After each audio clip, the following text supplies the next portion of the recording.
Designer Thomas Heatherwick brings together design, architecture, and urban planning that responds to questions and creates interesting places that spark emotion and celebrates humanity.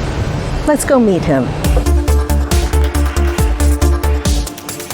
Thomas, thank you so much for joining us at the ByDesign studio. We were planning to take a walk on Little Island, but the weather didn't cooperate. So thank you for being here. Well, I'm thrilled to be here.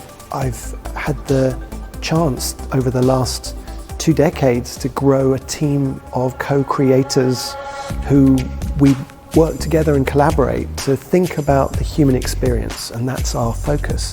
And that, to me, stitches together an airport in Singapore, headquarters for Google, or an Olympic cauldron or a pier.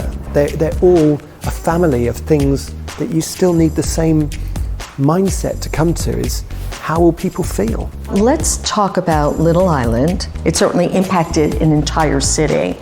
There is that wow the moment you arrive. Well, I'm so happy that people feel that. I wondered what everyone was thinking as we were building it as well, thinking, what is that out in the water? It felt such an immense honor to have a chance to work with the site of Pier 54. Pier 54 was where the Titanic would have moored if it had got here. We never expected Little Island proposal that we made to happen. We weren't commissioned originally to design a new pier.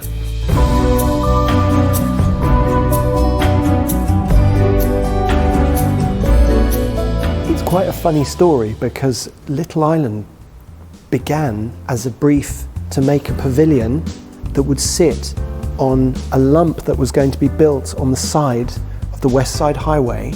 There was already a design, and so the walkway on the edge of the West Side Highway would get bigger and go in, and then they wanted a pavilion.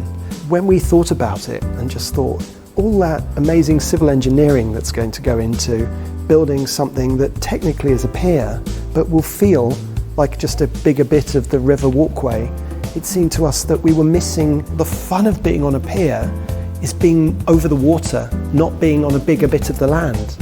Forget building a pavilion, that could be amazing by itself, and just have gangplanks that go across to it. The emotion that you have of leaving behind Manhattan, and then you can look back at the West Side Highway and go to somewhere where your emotion felt you had made a transition. And that's why we lifted it up so you even go underneath. So there's a real sense of a threshold.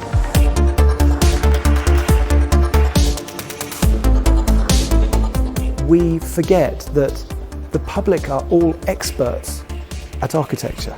All our life we're brought up in buildings. We all know about buildings. We've felt them all our lives, but we're not used to talking about them.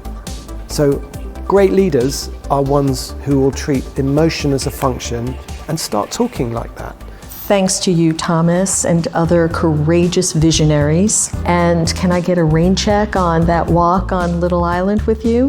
Let's do it when we've got a slightly sunnier day.